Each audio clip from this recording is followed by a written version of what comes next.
Süleyman merhaba. Merhaba hocam. Could you please give me the permission to share my screen, please?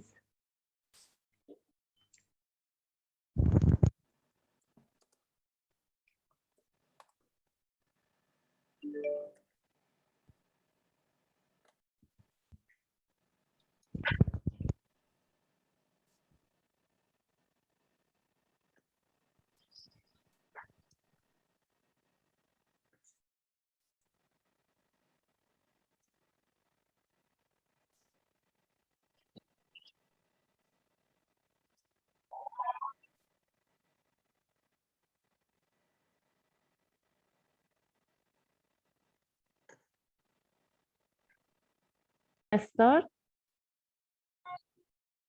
Okay, yes, it start. Maybe we should we can introduce you to participant, and then you can share your screen, Tahani, if you okay for you. Okay. My name is Tahani Makki. I took my PhD recently about Big Bang nucleosynthesis. I'm alumni from the American University of Beirut. I'm now teacher at the Ministry of Education and Higher Education. So today I would like to present to you some aspects of the primordial nucleosynthesis. The outline of this presentation is as follows. So first of all, it is important to know the stages of our universe. Then, how do we know that Big Bang happened? How to produce the light elements by Big Bang, nucleosynthesis, BBN. There is a problem in the Big Bang nucleosynthesis, which is the lithium problem. So it is important to resolve this lithium problem. How to resolve this lithium problem? So there are many paths. It is important also to extend the standard Big Bang nucleosynthesis SBBN, and I will show you some results, our results. Finally, we have some conclusions. So, what are the stages of our universe? Can I see my screen? Okay. Yes. So what are the stages of our universe? First of all, we have the Big Bang. The Big Bang occurs from 0 to 10 to the power minus 43 seconds. We have the Planck era. We don't know so much about this phase, but all forces, the four fundamental forces, were unified.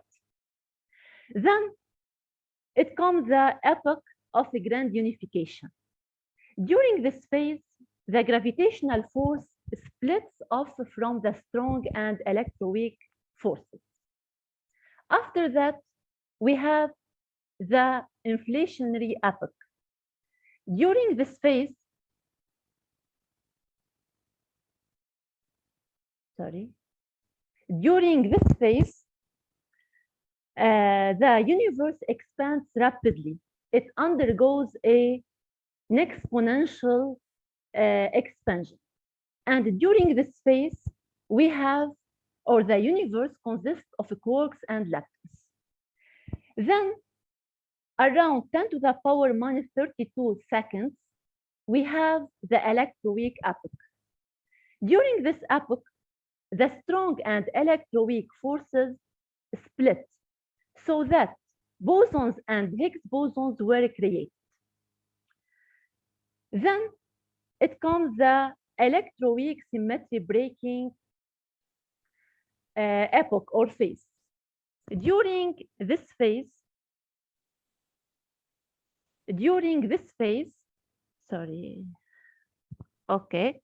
the weak and electromagnetic forces split, but the universe continues to cool down, and it is impossible to form neutrons and the protons. Around from 10 to the power minus 12 seconds to 1 second, we have the quarks and hadrons epoch. During this phase, the universe was filled with the plasma of a quark gluon, electrons, neutrinos, so that the collisions allow the annihilation of the quarks and antiquarks. We have excess of quarks over antiquarks, and now the universe is cool enough to form protons and neutrons. And this is very important for the second phase or the following phase, which is nucleosynthesis. Big Bang nucleosynthesis is a very important phase during the early universe. This is the focus of this talk. I will extend it later on.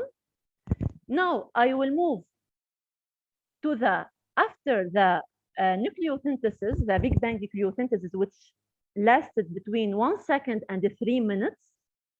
We have the photon epoch, which is between 3 minutes and 377,000 years. During this epoch, photons were created by annihilation of leptons. For sure, the photons were created before by annihilation of leptons. The interactions between photons and nuclei continues. Okay? Then it comes the recombination and photon decoupling epoch. Yes. During this phase, I will extend it later on. We have that electrons combine with hydrogen and helium to form a neutral atom. And at the end of this phase, we have the cosmic microwave background radiation. I will talk about this later on. Then between the recombination and to 150 million years, we have dark ages. We don't know so much about this period. The universe was dominated by a mysterious form of energy.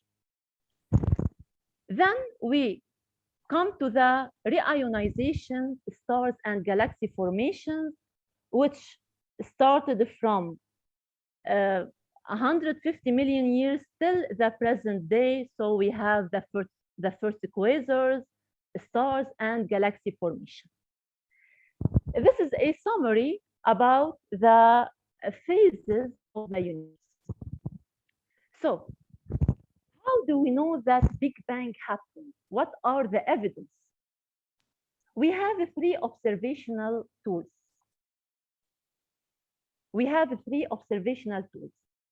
The expanding universe, the cosmic microwave background radiation, shortly CMB, and the primordial nucleosynthesis. The expanding universe. Edwin Hubble and Milton Hampson photographed spectra of many galaxies. As you know that if the object is moving, the wavelength emitted is shifted. So the redshift is given by Z equal lambda minus lambda 0 over lambda 0, where lambda is the shifted wavelength and lambda 0 is the unshifted wavelength.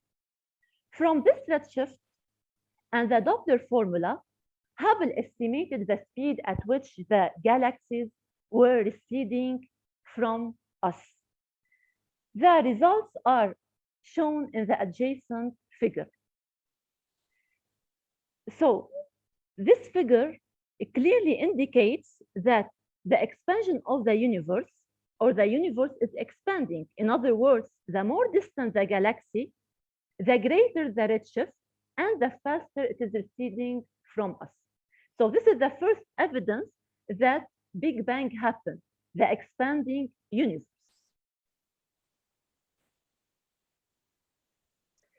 The second evidence is the cosmic microwave background radiation. I talked about the recombination and photon decoupling epoch. I will extend it here. About 377,000 years after BBN, after Big Bang nucleosynthesis, the universe was cool enough so that hydrogen and helium could form neutral atoms.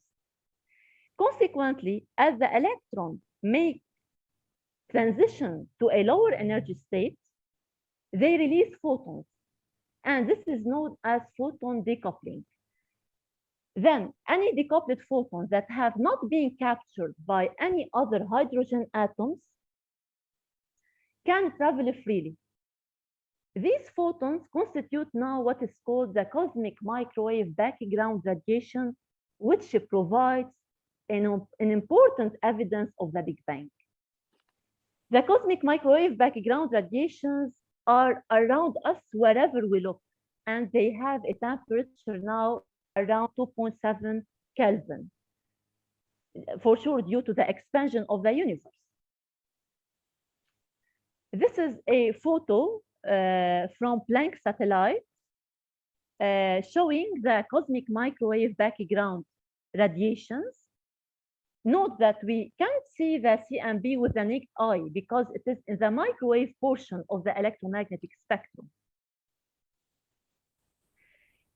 Today, three important missions, namely COPE, WMAP, and the Planck, have been launched to explore the anisotropy of this CMB in order to extract information about the conditions of the universe, of the early universe, especially the Hubble parameter, the baryon to photon, the baryon density, and consequently the baryon to photon ratio, the cold dark matter density, the dark energy density, the effective number of relativistic species, the primordial helium mass fraction. These are important constraints can be obtained from the CMB, from the missions exploring the CMB.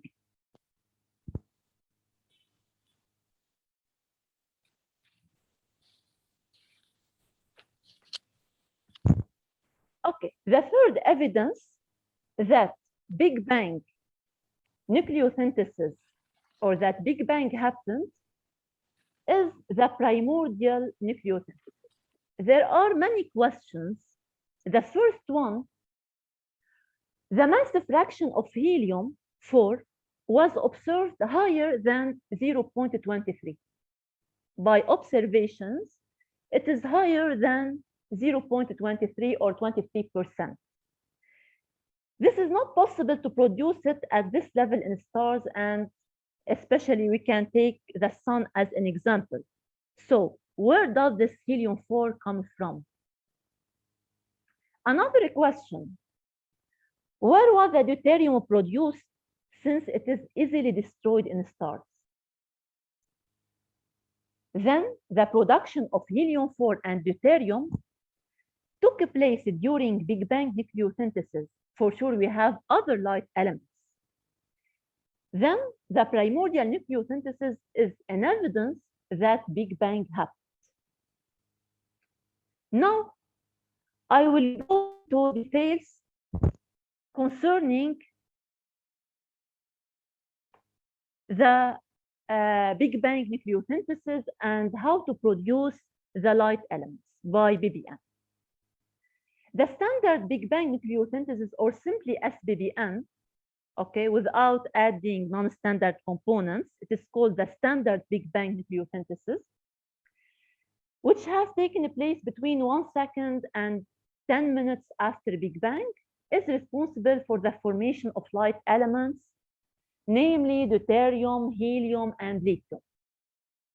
These light elements are produced through a set of reactions shown in the adjacent figure. These are not all reaction rates or reactions. There are many reactions, but these are the most important ones. These are the most important ones intervening during BBN.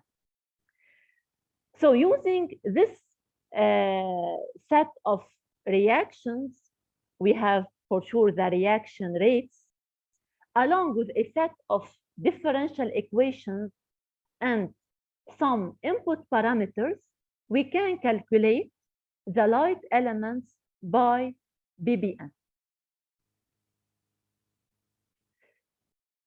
The primordial nucleosynthesis can be viewed as a competition between the expansion time scale of the universe and the lifetime of the reaction rates. The expansion rate of the universe is given by one of the Friedman equations. I will show you some important equations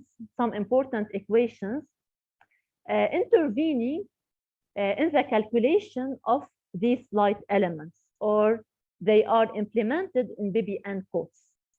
The first one is the Friedman equation, which gives us the expansion rate of the universe, where A denotes the scale factor, the dot represents the derivative with respect to the cosmic time, and rho is the total energy density present during BBN. Rho is the energy density of photons, neutrinos, electron, positron, and baryons. But note, the early universe was radiation dominated, so that relativistic particles dominate the energy content of the universe. And rho is proportional to T4, with T is the temperature of the universe. So the early universe was radiation dominated. Another important equation used in the BBN calculations is the second Friedman equation, which is the equation of motion. In this equation, or equation 3, P refers to the pressure of photons, electrons, positrons, neutrinos, and baryons. Rho is the energy density. You know A is the scale factor. A double dot is the second derivative with respect to time. G is the gravitational constant.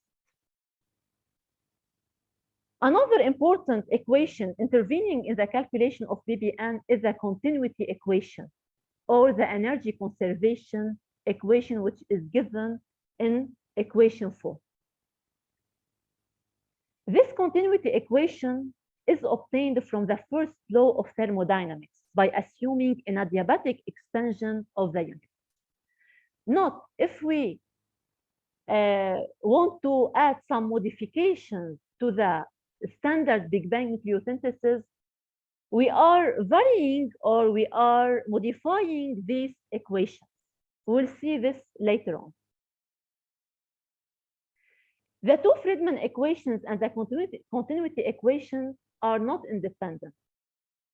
Rather, we can obtain one equation from the two others.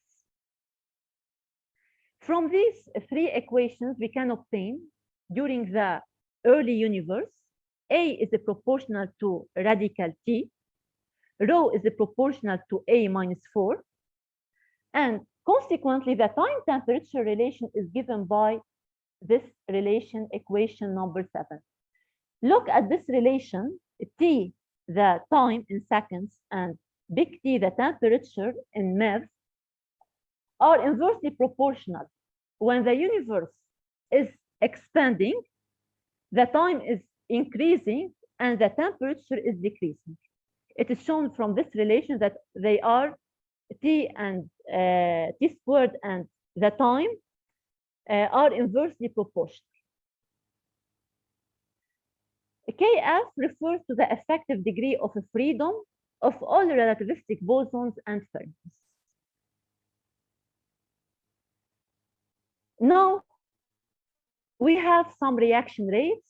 We have a set of differential equations.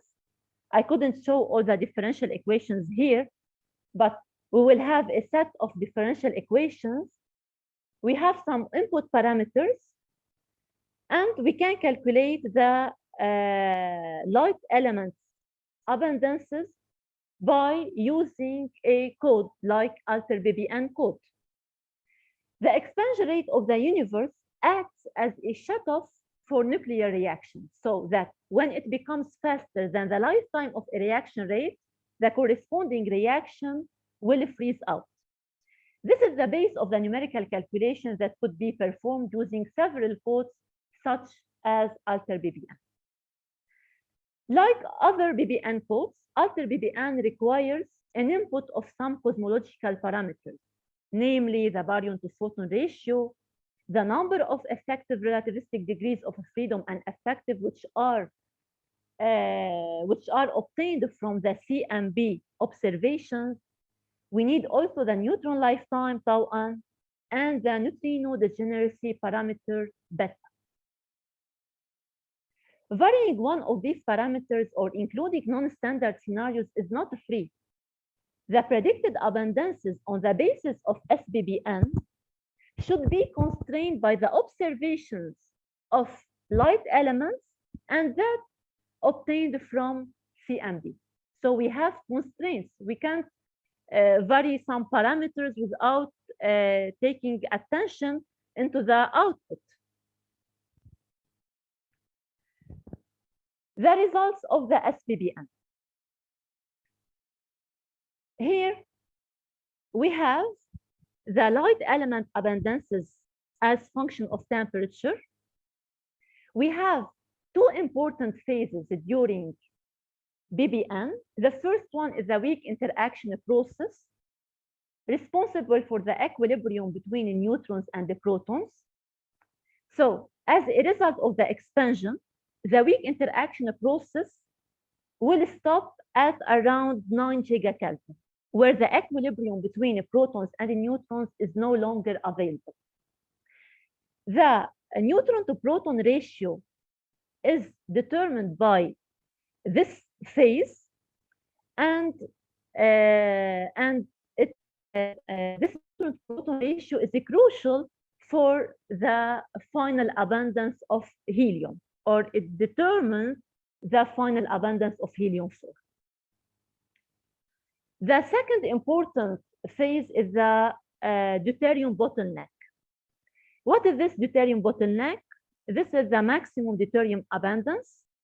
This is an important phase because the formation of helium-4 is mediated by the deuterium, which must achieve its maximum to enable the helium formation. There is here an important note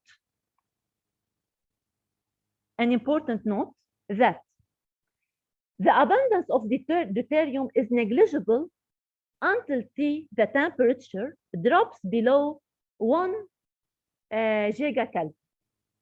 But the bonding energy of deuterium is more than this, 2.6 times 10 to the power 10 Kelvin. Why is the deuterium destroyed below this temperature? Because of the high density of photons.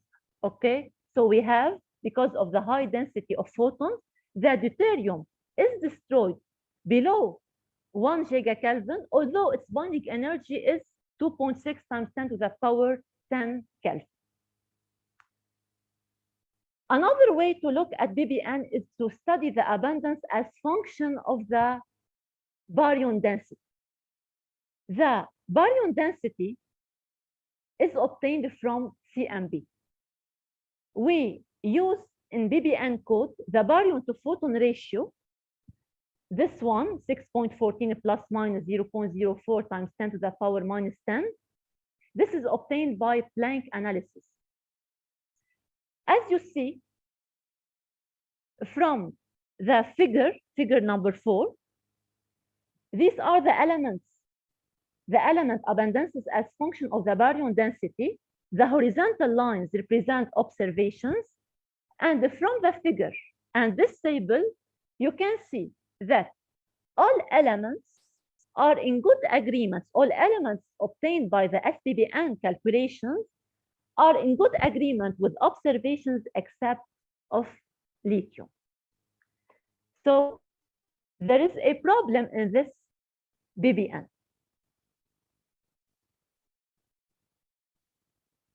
This problem is called the lithium problem. Let us summarize these observations. The observations of figure 5. The observations of the primordial lithium at high metallicity have been lasted for 20 years. without being extended to very low metallicity. This is what's called the split plateau, a constant behavior of lithium as function of metallicity. The only problem was to match observations to the SBBN predictions. However, extended observations at very low metallicity, look at the encircled one, showed a dispersion in the observations and the plateau is no more justified. A second problem came up. So if there are two separate lithium problems, the first one is to match observations to SBBN predictions, and the second one is to explain this dispersion in the observation.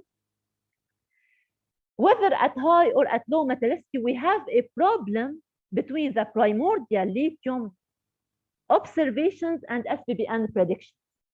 All observations are different from the predictions on the basis of SBBN.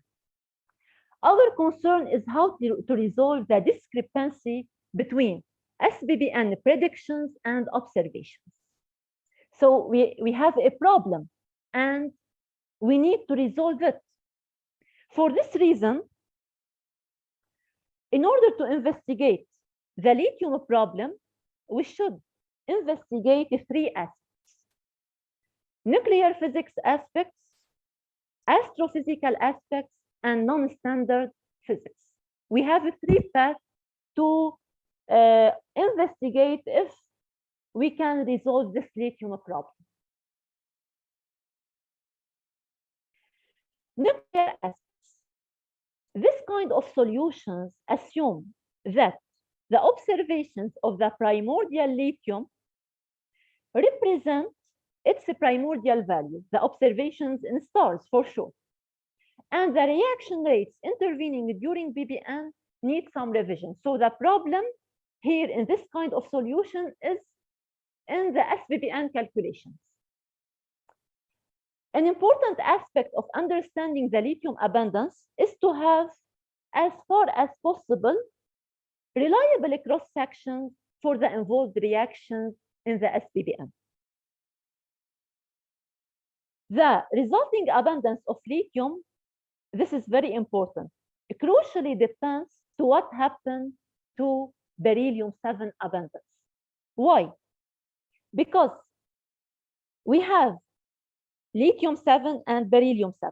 Lithium-7 is easily destroyed during BBN by the following reaction, but beryllium-7 is not. So most of the lithium-7 produced during BBN could be destroyed, but Be7 is not. Then after the end of BBN, beryllium-7 will take electron and transform into lithium-7.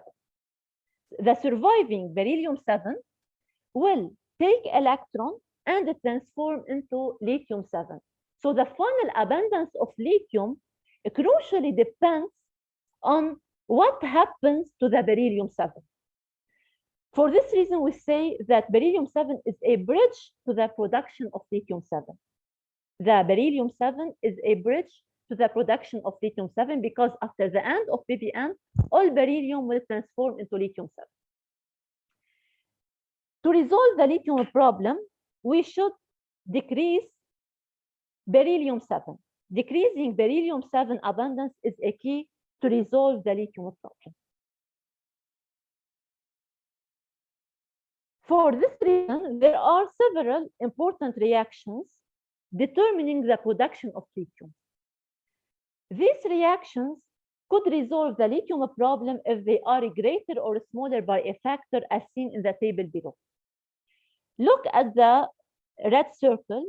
These two reactions are responsible for the production and destruction of beryllium-7.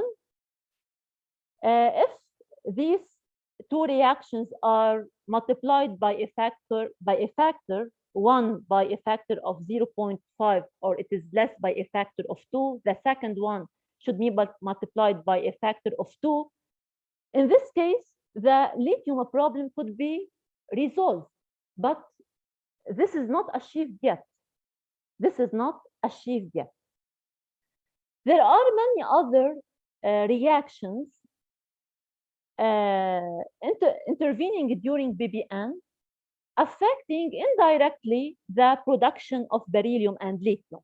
And these other reactions should be multiplied by some factors to resolve the lithium problem. But nothing of this is achieved. In other words, updating all nuclear reaction rates and using the newest versions of Alter BBN code, the lithium problem is not resolved on nuclear physics ground. So these reactions couldn't resolve the lithium problem after updating all these reactions. After updating all these reactions, we couldn't resolve the lithium problem on nuclear physics ground. Then we move to the astrophysical aspects. In this kind of solution, or the base of this kind of solutions is that the observed lithium abundance in stars, we assume that, or it is assumed that the observed lithium abundance in stars is not representing its primordial one. So here the problem is in the observation. The SPBN calculations are accurate, are good, and the problem is in the observations. It is difficult to determine the lithium abundances in metal-poor halo stars owing to the complex stellar processing. The reason is due to sensitive modeling of these atmospheres. In addition, the depletion of lithium in metal-poor stars depends on how the convective mixing is influencing the resulting abundance. The other point is that if we are looking for such solutions, any mechanism leading to a depletion of lithium-7 in very metal-poor stars should not affect the plateau at high metallicity. So we should be careful. This kind of solution is not easy, but it is important to figure out how effective is the role of stellar processing in resolving the lithium problem. Unfortunately, this is not the focus of our work. So it is not likely to solve the lithium problem on nuclear and astrophysical grounds, and we are left with non-standard physics. So we must extend the standard Big Bang nucleosynthesis to figure out if the lithium problem could be resolved with non-standard physics or not. So what is extending the standard Big Bang nucleosynthesis? We have many extensions of the SPBN. For example, investigating the effect of inhomogeneous nucleosynthesis. This is done in the literature. It is based upon the inhomogeneity in the baryon to photon ratio. But this is not the focus of our work. In the literature, we have also the effect of the decay of massive particles during BBN, the modification of the Maxwell-Boltzmann distribution of nuclei during BBN, adding a magnetic field and looking for its effect on the final element abundances, varying the fundamental constant during BBN. All these extensions are done in the literature in order to extend the standard Big Bang nucleosynthesis and look for a solution to the lithium problem. However, the focus of our work was to explore the possibility of resolving the lithium problem through modifying neutrino properties like number. You know, the standard number is 3, chemical potential, temperature. So we can vary these neutrino properties and see the effect on SPBN and if it is possible to resolve the lithium problem. In addition, we have added some dark components because dark energy and dark matter play an important role in the universe, for sure. So our modification, I still have the time, yes?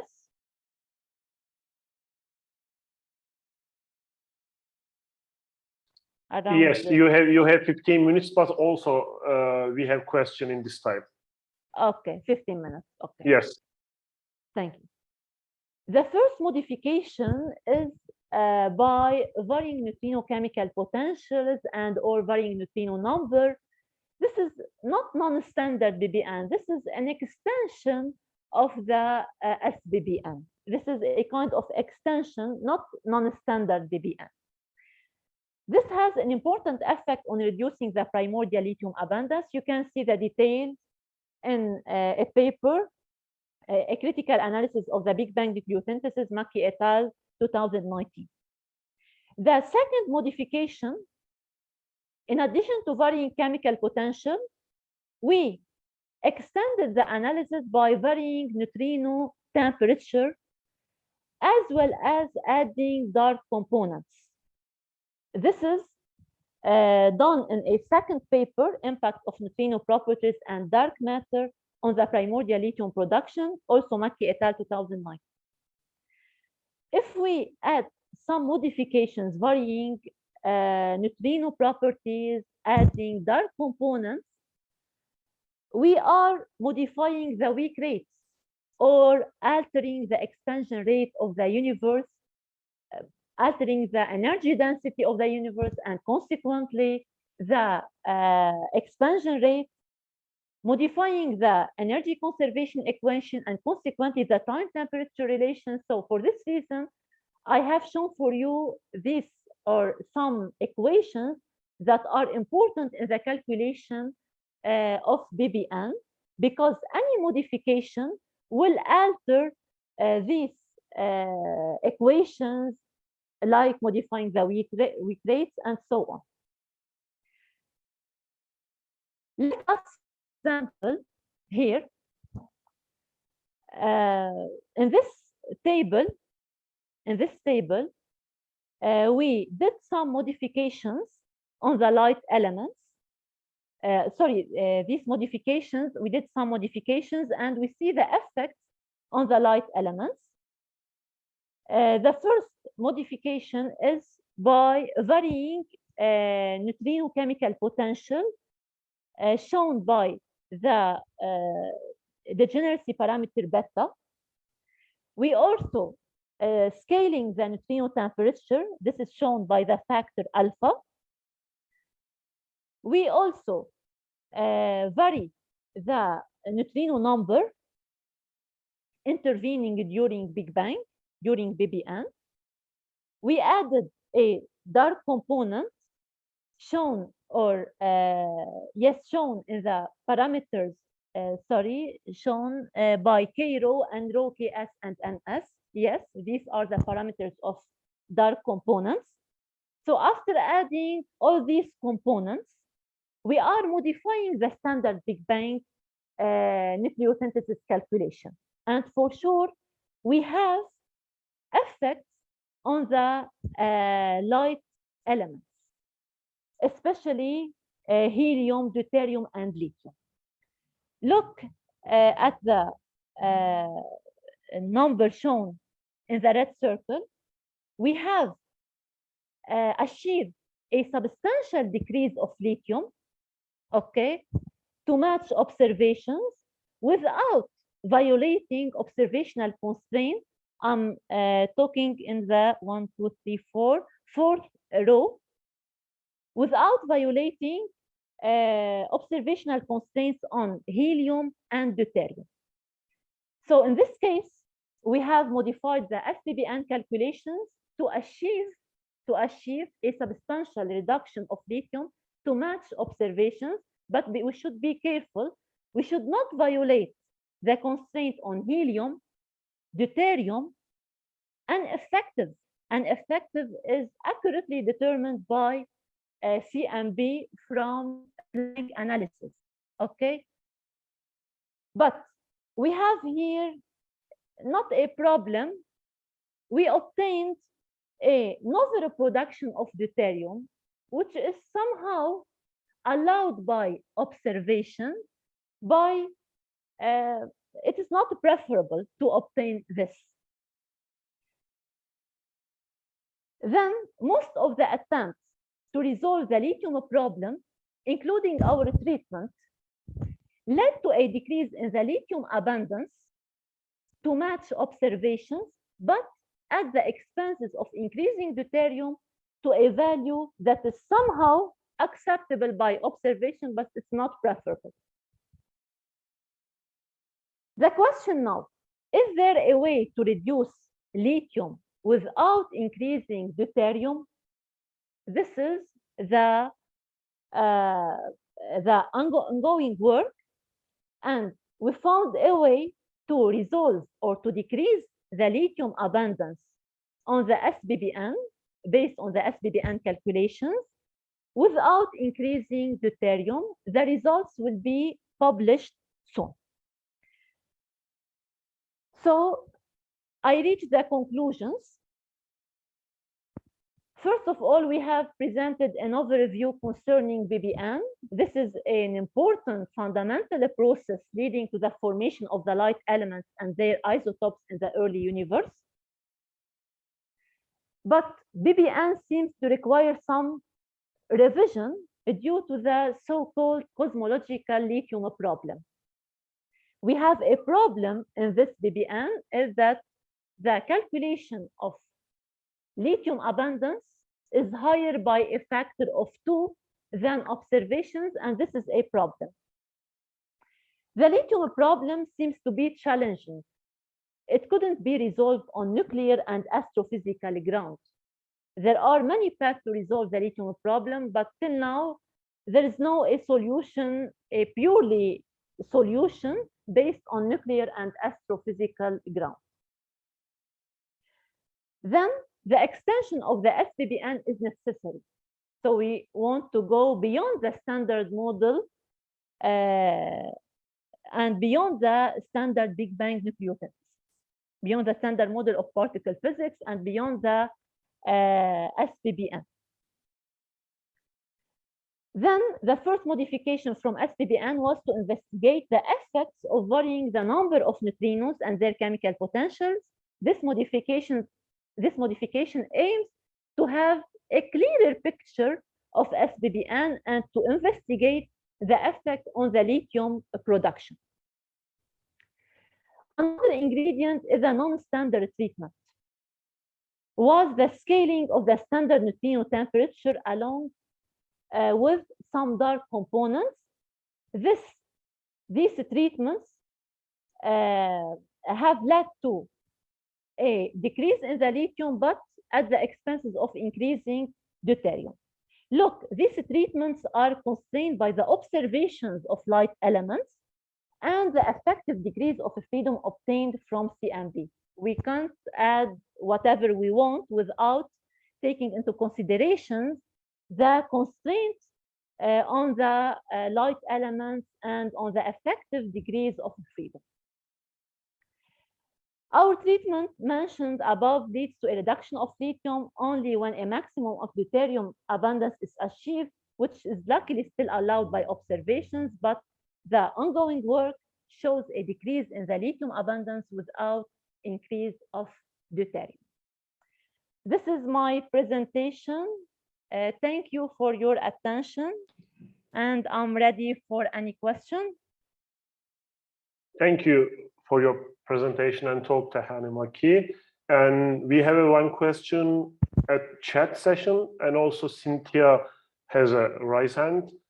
First, I would like to start the question at the chat from Shema Ak. First question is, in the electroweak epoch, did we have neutrinos? In the electroweak epoch, yes, did we have neutrinos? Let me look back. Electroweak epoch. Yes, did we have? The strong and electroweak forces split. Yes, the universe was consist. Yes. Okay, and the other question is again from Shema. In each epoch, we have a type of particles or no? In each epoch? Yes, we have a type of particles or no? Yes, for example, during the inflationary epoch, we have the quarks and leptons. For example, during the quarks and hadrons epoch, we have formation of protons and neutrons. As the universe cools down, some particles will be formed. Yes. Okay, thank you. And also Cynthia Saad has a rise hand. If you wish, you can ask your question yourself, Cynthia. Yes, thank you. Hi. Hi, Tahani. It's so good to see you. Great talk. I was just curious, have you been looking what new stuff was done after you did this work in 2019? Is there any new development in the solution? Most of the solutions are sometimes looking for more accurate reaction rates. Okay, to see if the lithium problem could be resolved on nuclear physics ground. Yes. Okay, thank you. Okay. But also, I don't have any idea about astrophysical solutions. This is a bit far from my work. Okay, thank you. Okay. Also, I saw some hands raised right now, and from Oscar, maybe dear Oscar, would you like to ask your question? Yeah, thanks. Nice talk. You have summarized very well the situations for the BBN calculations. And I would ask you, you have shown one of your last slides, you have shown a table with the results for the abundances calculated by varying, for instance, the neutrinos chemical potential, no? But in this table, the first row, it refers to a standard BBN. The first row, you mean? Of the table. Yes. This is the standard BBN. So why P, the helium mass fraction is so high? Okay. Thank you for your question. 0.4, no? If I remember, it's something like 0.4. Exactly. Because in standard BBN, the prediction is 0.24, 25. Yes, I forgot a remark. Thank you for your question. We added a dark component, shown by the parameters K rho and rho Ks and Ns. Yes. And then we are varying the chemical potentials, neutrino temperature. Yes, this is beta equals 0, alpha equal 1, and effective 3, and nu 3. Yes, the standard BBN, but here we have a dark component in addition. So a dark hot dark matter. Because it should contribute to the expansion rates. Yes, it is contributing to the expansion rate, to the energy conservation equation, modifying the time temperature relation. Yes. Okay, yes. I will show something about that tomorrow. What happens when you introduce an hot dark matter components? This is the base of this model is to assume that dark energy and dark matter as a single unified fluid here. Yeah. No, I say that because in the standard view, dark matter is cold. No, in the lambda cold dark matter models, the dark matter is cold. No, so they do not contribute to the expansion rates in the early universe because it's not relativistic. But we have many models. I will be happy if you show me the model you are talking about. No, because I mean we have in the standard cosmological model, no, the so-called lambda CDM models, the dark matter is cold, is not relativistic. So in the early universe, universe do not contribute to the energy density because the energy density is a radiation dominated universe, the early universe, the primordial. So in your model, you have included an hot dark matter, so that is relativistic in the primordial phase. Yes. That's it. Yes. That's it. This is not the standard view of dark matter. This is what I want to emphasize. Okay. Thank you. And also Maurizio has raised hand. If you would, you can ask Maurizio your question to. Yeah. Hi, Tahani. It's nice to see you again. Thank you. Well, I just want to make a couple of comments about new things that came after your PhD thesis that we discussed together. The first one is nuclear and did not lead to new results, but pointed out an interesting aspect. When you consider relativistic corrections to reaction rates, especially to the decay rates, you became aware that the electron captures on beryllium-7, producing lithium-7, are supplemented by the beta plus decay. Normally, you don't have the energy to make a beta plus, no? Because the beta plus must be exothermic, and beryllium has a lower mass than lithium. In a relativistic approach, you have to consider the sea of states from Dirac, and an energetic particle can extract one of them, providing energy. And it is a virtual electron that becomes real, giving you a positron. That is, this allows the beta plus decay from an excited state of beryllium to lithium.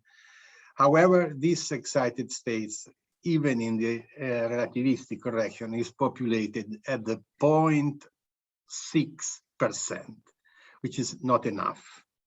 It gives some more destruction. I mean, it produces lithium very early when lithium can capture protons and disappear, but the contribution is too small. Too small. What instead was a very promising, probably the final word in the solution, is the development of further models for the early phases of stars at very early epoch. That is, Loma stars, those that now show, say, the lithium plateau or so, during the approach to the main sequence, had more extra mixing processes than imagined before. I'm sorry, I shall not have time to show also this tomorrow, but it is a relevant problem of stellar mixing. And it is now believed by the experts, especially by people like Harman or the Swedish colleagues, that the lithium problem is essentially a problem of main sequence mixing in very ancient stars. I will show you later on when we finish the paper with Munir that we have achieved some reduction of lithium without increasing deuterium, but this is an extension of this work, not going to the astrophysical solutions. Okay, it's interesting. Thank you. Very optimistic to invoke mixing in very low metal star. It's just nobody can be sure about it. No, not me. That's I report what I heard. Well, I want to see this. I want to see. There was a meeting at the end of 2019, before the lockdown, in Rome, where these issues were discussed. May I comment this point? The astrophysical solution, that is the destruction of lithium in a very old star, no? The lithium is measured in unevolved main sequence stars with extremely low metallicity.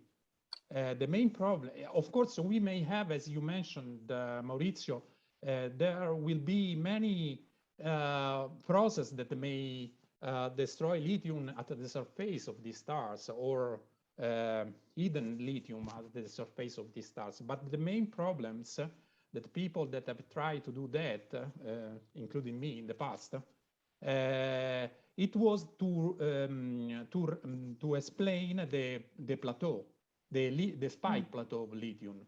which that actually is very difficult, because if you change the metallicity, the mass of the stars, you face with different destruction rates, including these extra mixing, as you have mentioned.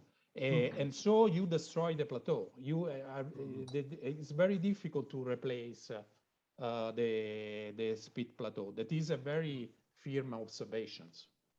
No, that's correct. I was wrong saying that it was a final solution, but it is a partial solution in the sense that you do destroy lithium, maybe too much. And the trick, if I remember well, that's not my field, is that you have to evolve pre-main sequence phases, not at constant mass. Mass accretion is not related to the very early epoch, but continues. And of course, most of the models were done at constant mass, or almost constant mass before the main sequence. This changes a lot: the compression, the heating, and also lithium burning. I can give you the references which I have not here. Okay. I have just one question. Could the solution be a mixing between nuclear solutions, astrophysical solutions, non-standard ones? Who knows? I'm not expert enough to answer in detail these questions. Mine was just a comment remembering your thesis. Thank you. I would say complete solutions are a dream that for us is difficult. Yeah, but the nuclear solution, latest experiments that have measured, for instance, the neutron capture that you have mentioned on beryllium-7 at CERN, no, with the by the NTOF collaborations, have ruled out nuclear solutions for the lithium problems, I think. So, what remain on the market, I think, is that something happened to beryllium after the BBN, before it may capture an electrons and be transformed into lithiums. This is an epoch that we know very little, no? In between the Big Bang and the formation of the CMB. It's a period that we know very little about it. And so maybe there's something happened in this period. Sorry, but what do you think that can happen on beryllium in epochs where the temperature is low? What I was addressing before, that is the relativistic correction to its decay, is that if you allow also the beta plus to occur, you can let it decay very fast. In that case, our hope was to let beryllium decay before or during the proton captures on lithium. But this is during the BBN. After that, the temperature is low. So what can happen to beryllium?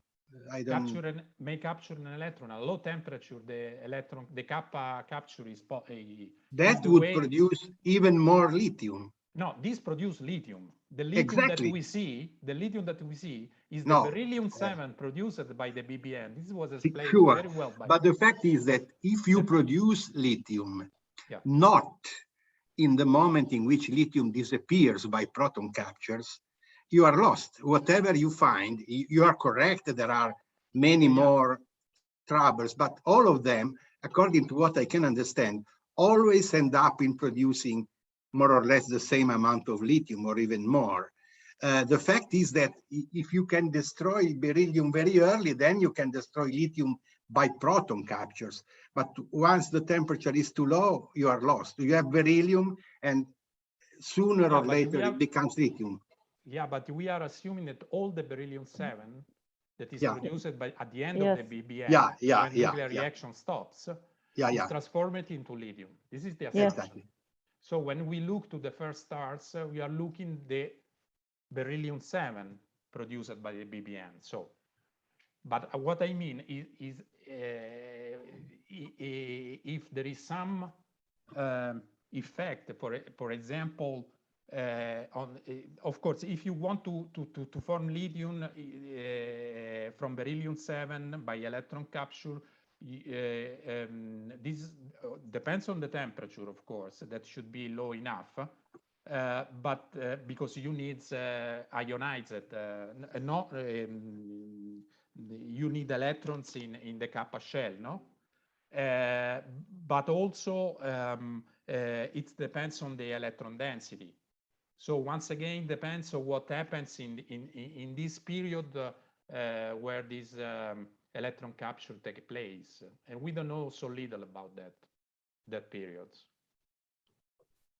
Okay, I'm so sorry it makes me sad to say that, but we should continue the session. Second speaker is waiting for us. Maybe we can continue to discuss at the informal meeting session, and it would be good for everybody, I think. So today, third session, second speaker is Cynthia Saad on Monday. So Cynthia Saad is already here. Cynthia, you're speaking and your talk is right now, and we have just 50 minutes for question and your presentation. Yeah, okay. Hello, everyone. So my name is Cynthia Saad, a PhD student at the American University of Beirut. It's the second time I'm with you at the Azarquiel school. I was with you in Italy. So it's my pleasure to talk to you today about my work with Dr. Munib El-Eid on the formation of the primordial stars. I will start by a quick introduction and why are these stars important, what's so special about them, and why do we need to study their formation. And then I will introduce you to the calculation methods we implemented in order to study the effects of the magnetic field on the formation of these stars. So basically what happens is the formation of these stars is crucial in elucidating the history of our universe. Why? Because these stars and their formation, as well as their nature and influence on the universe, is a fundamental problem in cosmology.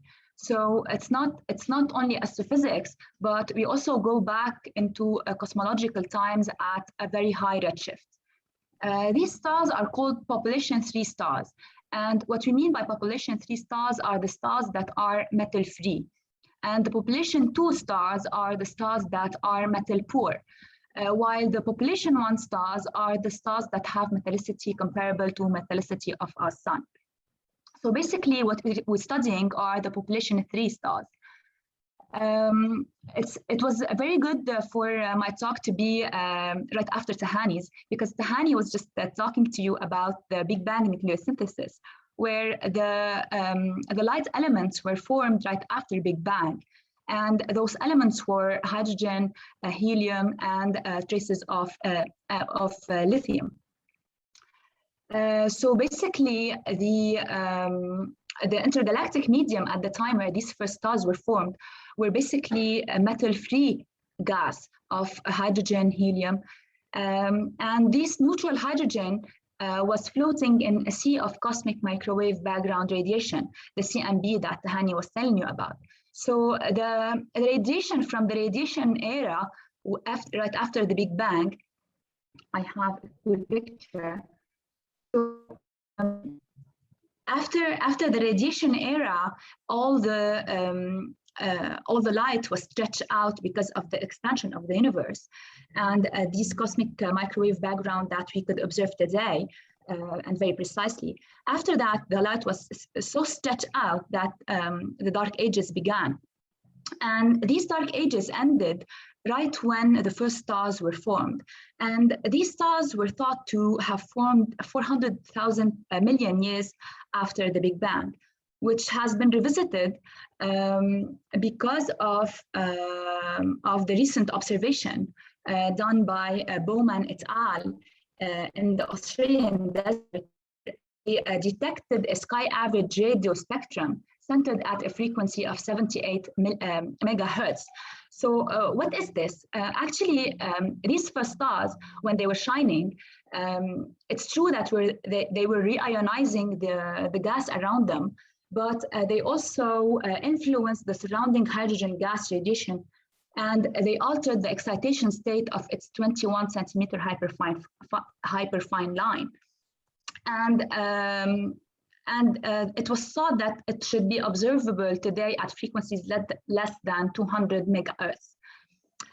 So let me go back a bit to the importance of these stars. So as I just said, while they were shining, they were reionizing the gas around them, but also they were synthesizing heavier elements inside of these stars.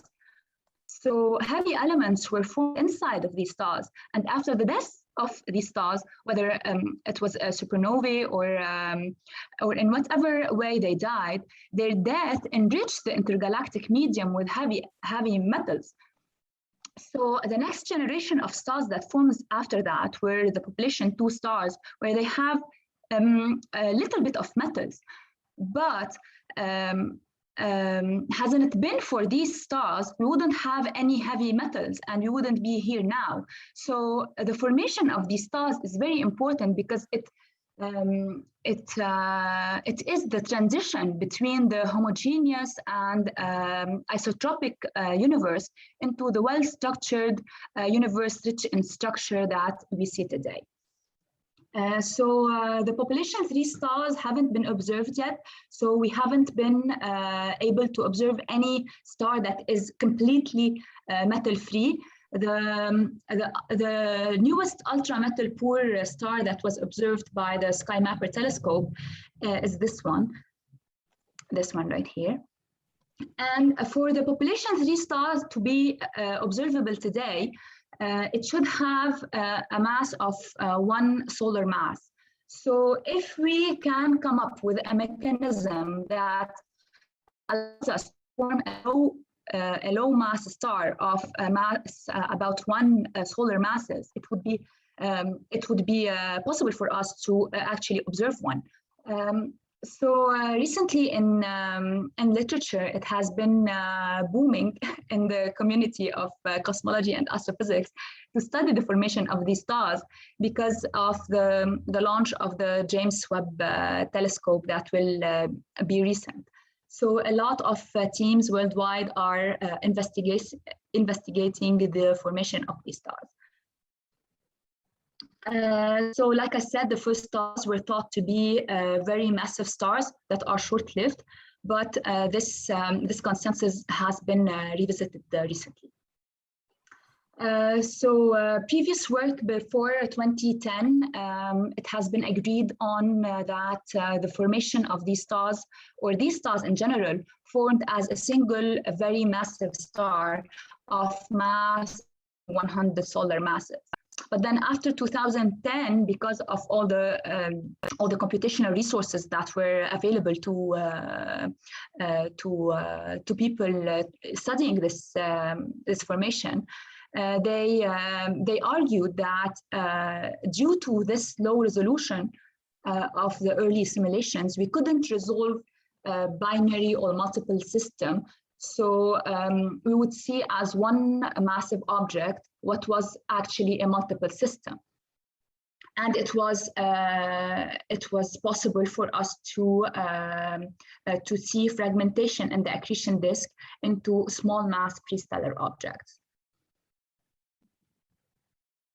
So what are our basic ingredients? What happens is that we have the dark matter. It's true that we don't really know what are these particles, but we can resolve their gravitational potential. We have the baryons that are the normal gas, the hydrogen, the helium, etc. And then we have gravity, chemistry, heating, cooling, and we include the magnetic field. Also, several people have added a lot to the mix, but this is beyond the scope of my talk. So before we start, I would like to highlight what are the resources we used. First, we need a code that, okay, so what I failed to mention earlier in the introduction, like Oscar was saying now in the discussion with Tahani, about the lambda CDM model. So actually, what is peculiar about the formation of these stars is the initial condition that is well known and observed and precise.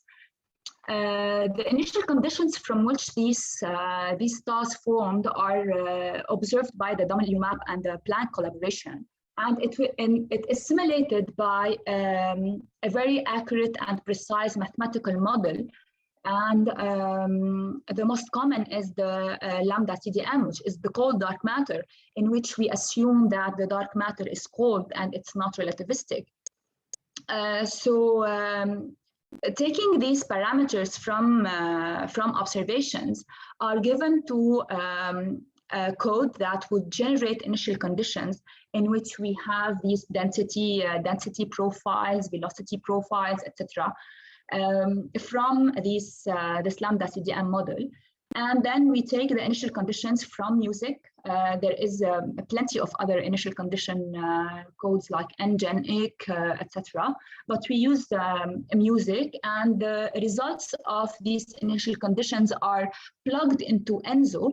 Of course, we have so many hydrodynamics code that are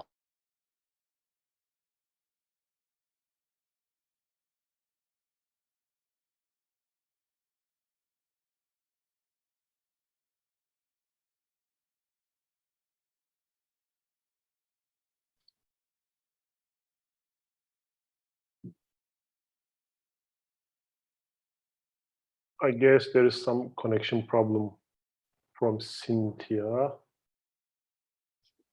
I'm trying to reach her.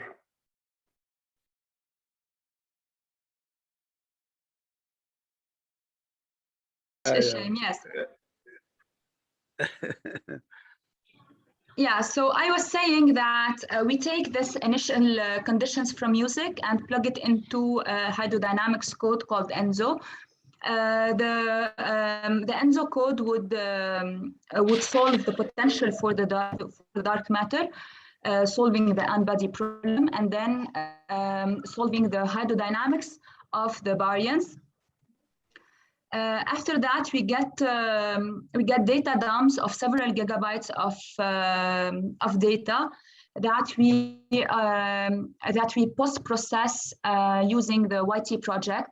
So we have this enormous data that, for example, we tell it, okay, show me the density distribution as a function of radius or as a function of number density. And we don't use the chemistry library of ENSO. We use an external chemical library called Grackle to treat self-consistently the chemistry of the baryons and the species that we include. Actually, we include 12 species, hydrogen, helium, electrons, and deuterium, and their respective charged particles. These species are linked by 33 reactions. The most importantly, the ones that form the molecular hydrogen, whether via the H- or the H2+.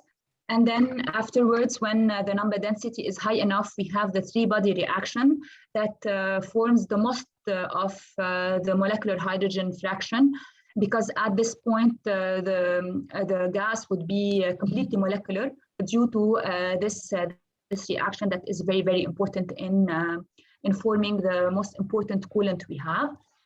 Also, we have the chemical heating and the induced emission for later time. I won't dwell into so many details. Like I said, we include magnetic field. We don't only use the hydrodynamics in ENSO, we also use the magnetohydrodynamics. So we turn on the magnetic field, but the only available magnetic field in ENSO that is implemented and open source is the uniform magnetic field. So we don't have any geometries. We only can change the magnitude of the initial magnetic field. Whereas what we're doing is, due to the results taken by Turk et al. In 2012, they argued that with the most powerful resolution they could use with several nodes, they could only resolve the amplification of the seed magnetic field to some level. So we can't resolve the saturated magnetic field. This is why we take a kind of shortcut where we include the saturated field at the point where the number density exceeds 10 to the 8. So we choose the magnitude of the magnetic field such as it is in a fraction of equipartition. So the magnetic field energy is comparable to the thermal energy. And we choose for eta to be 0.1 for the cases where we have weak field, and eta 0.9 for the cases where we have a strong field. So we implement ourselves the different geometries for the magnetic field, where we consider radial, poloidal, toroidal, uniform, and random geometries for the magnetic field. Here in my presentation, I will show the results for the radial, poloidal, and toroidal case.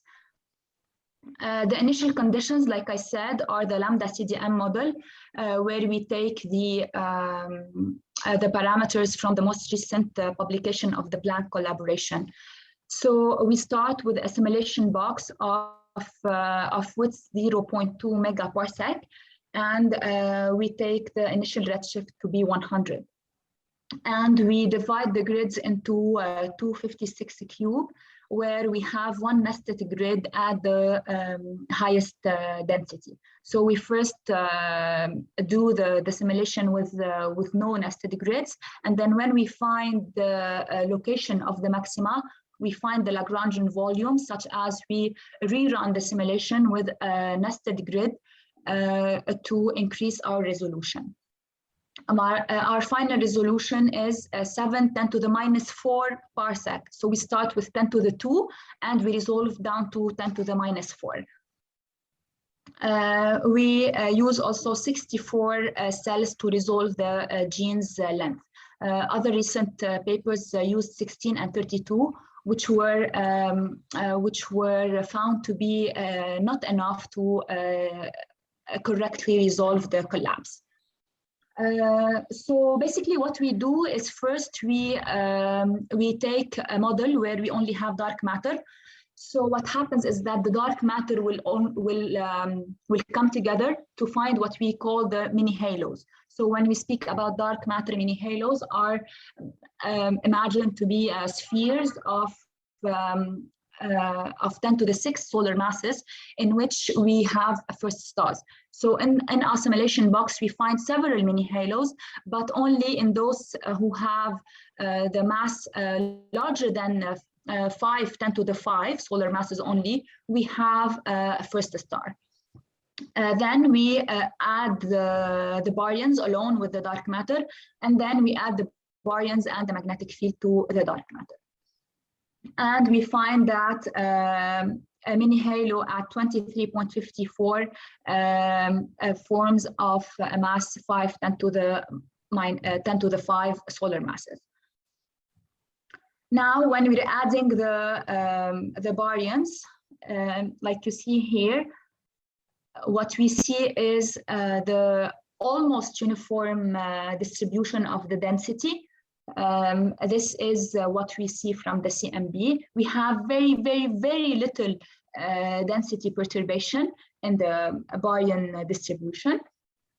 And then after a while, when we see everything collapsing, we see the baryons collapsing in a web-like structure. We see the filaments that are forming.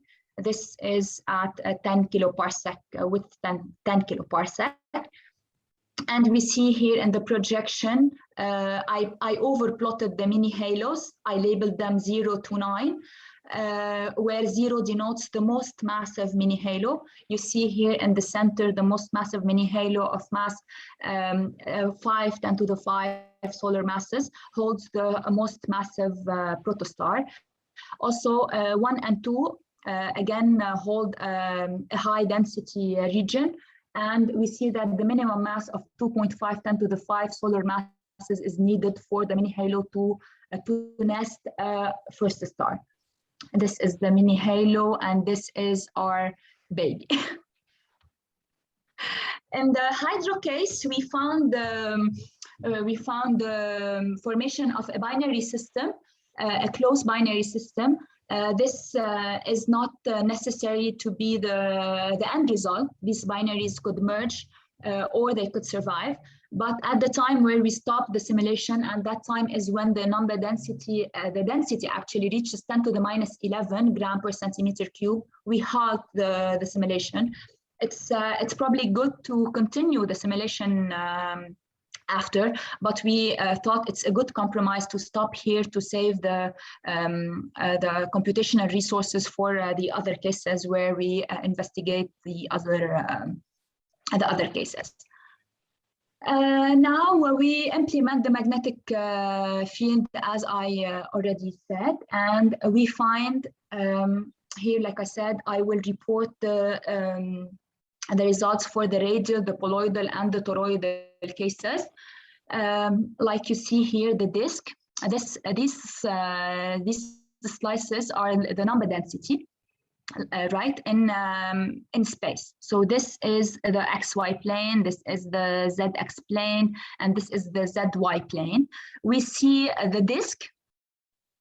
We don't see a very important amplification, very important effects on the morphology of the disk for the low magnetic field.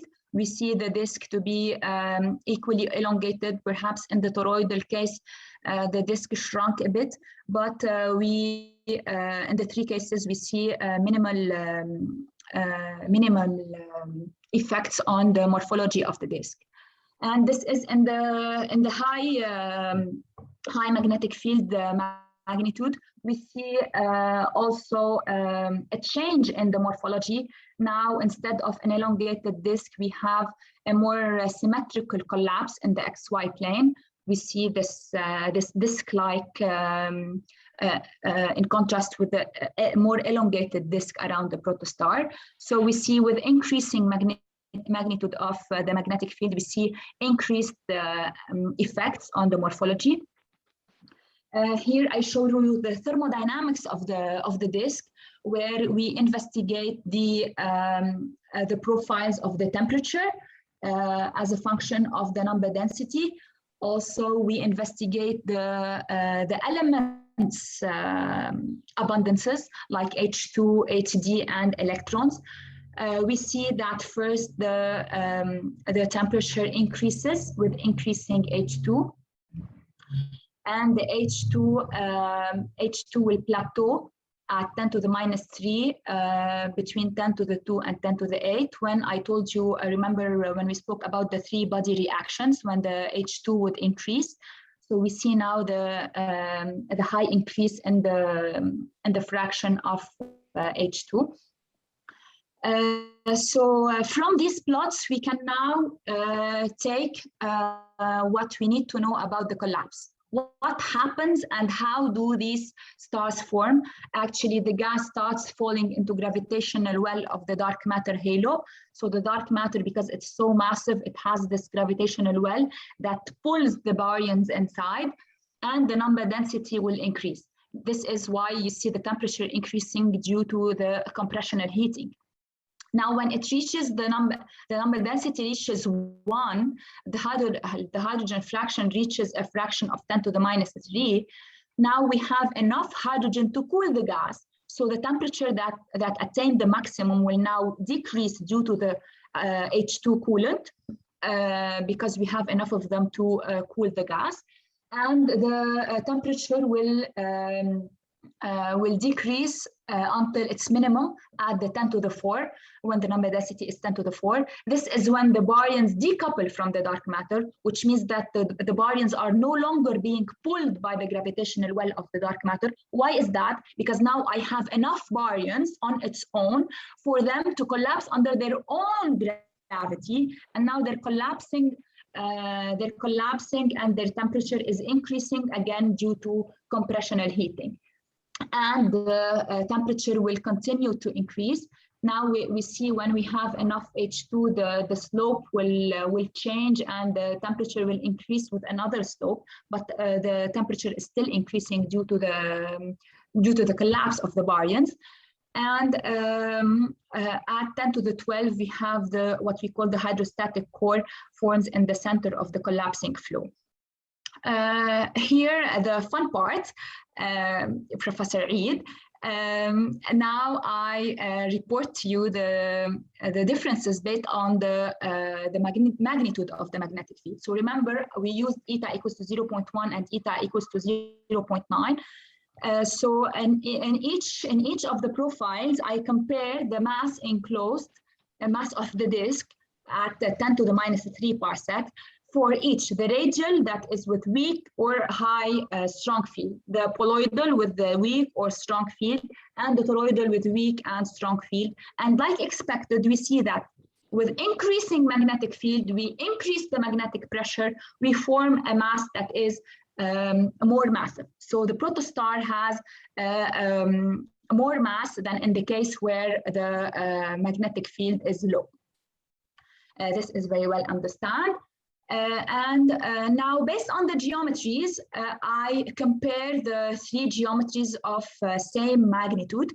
So I compare the radial, toroidal, and poloidal for the low magnetic field case, and the radial, poloidal for the high case.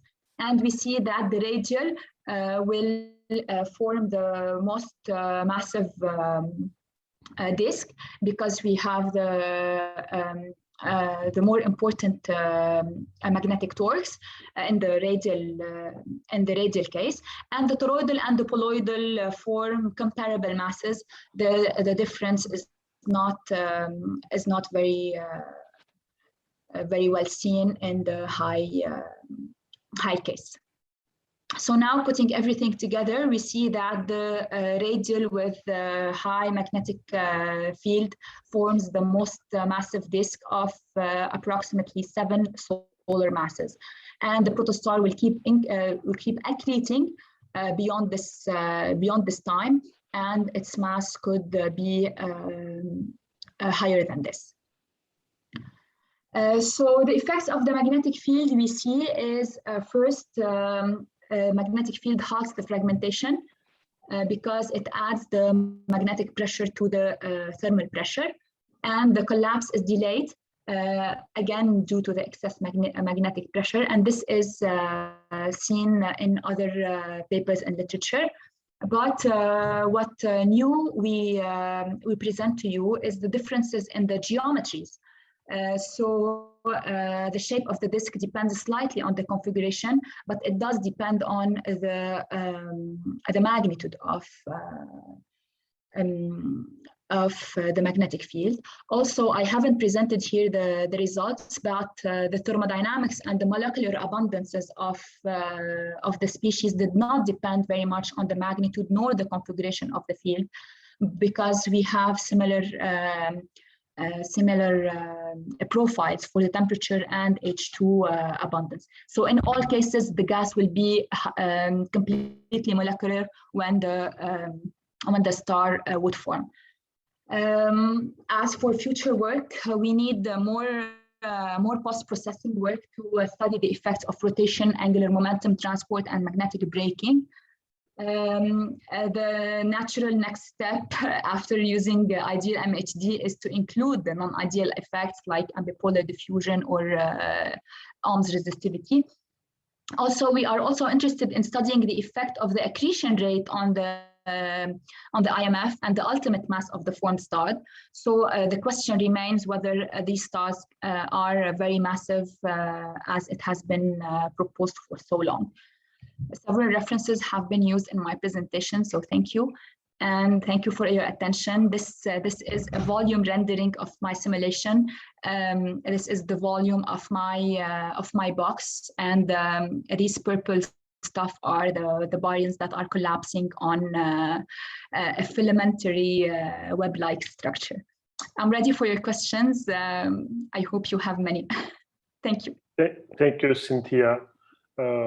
Any question or any comment, you can use Q&A session or chat session to ask your question to Cynthia or.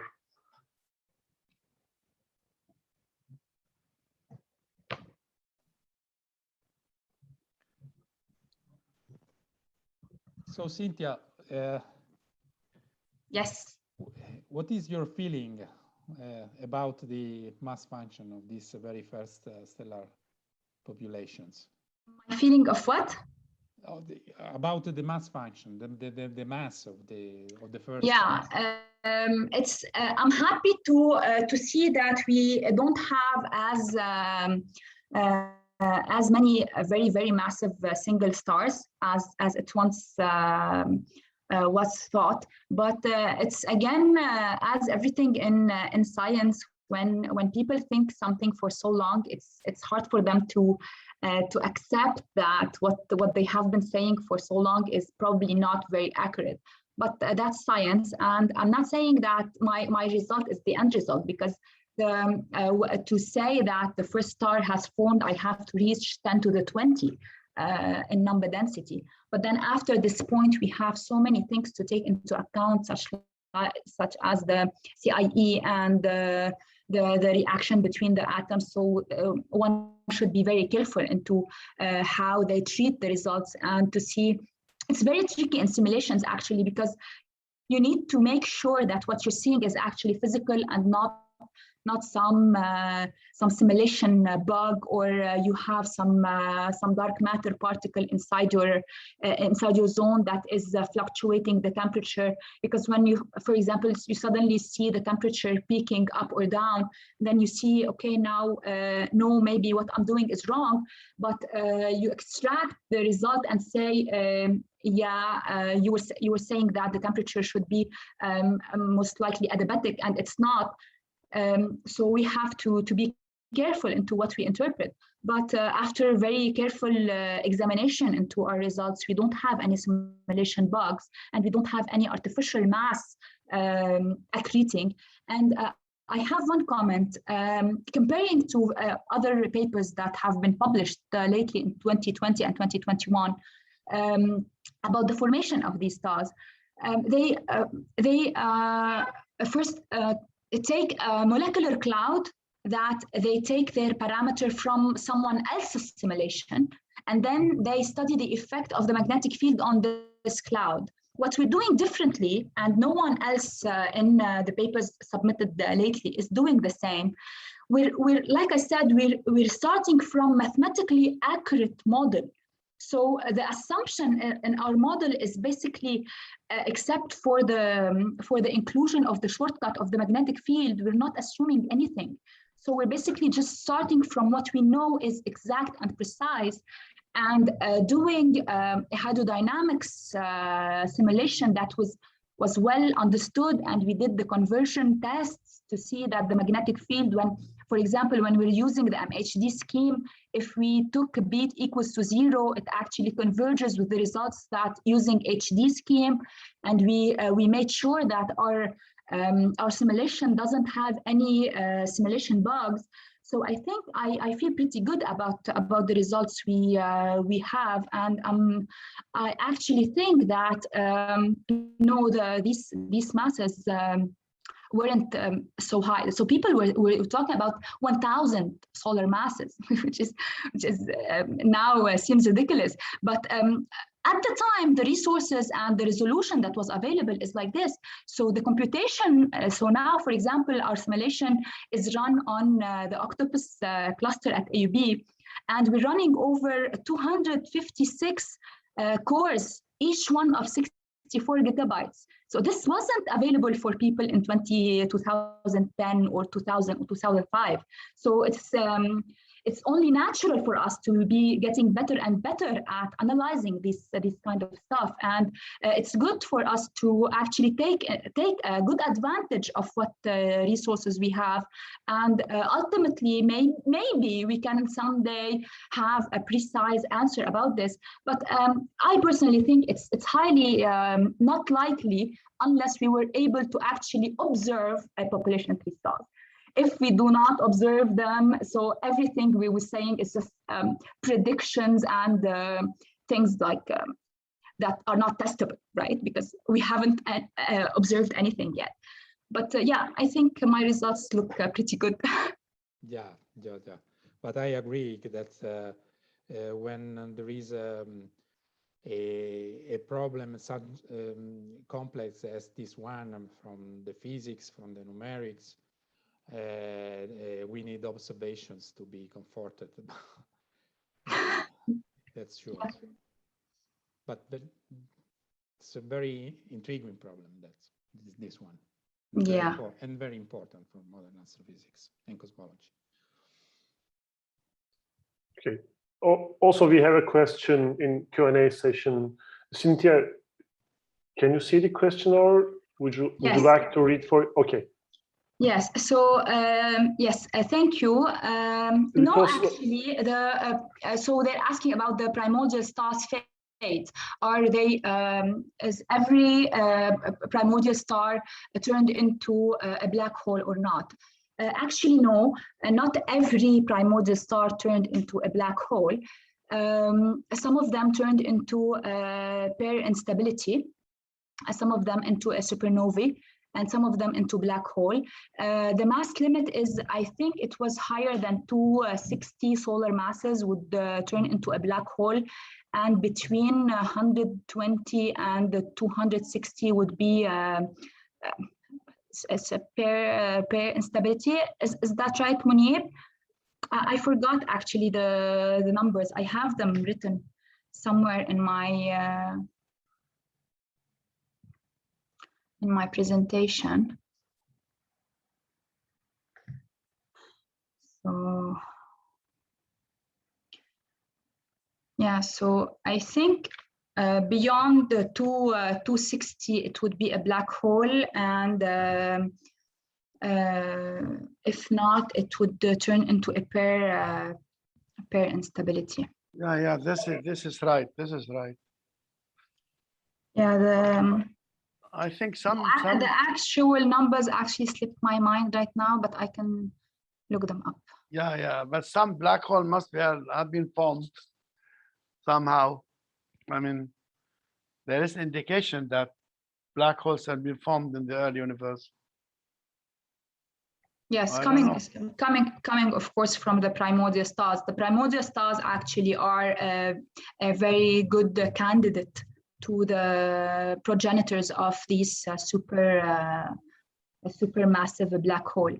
Yes. So yes, very massive zero matter stars of masses in excess of 120 solar masses are unable, due to nuclear powered radial pulsation on the main sequence, suffer mass loss. So this is why we see that for masses between 120 and 260, we have the pair creation supernovae.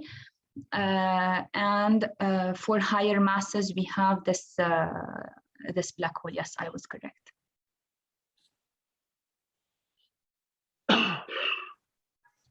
We have another Q&A, no? Yeah. There is no question.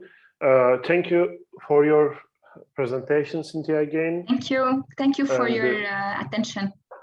Okay, and right now we can pass to the informal meeting. I will allow all attendees promote as a panelist to speak and share something else. We have just 20 minutes as a break, but it is social break, some kind of social break. So I'm now starting to attendees make a panelist, and everybody can share something or can say something or discuss about the presentation, maybe,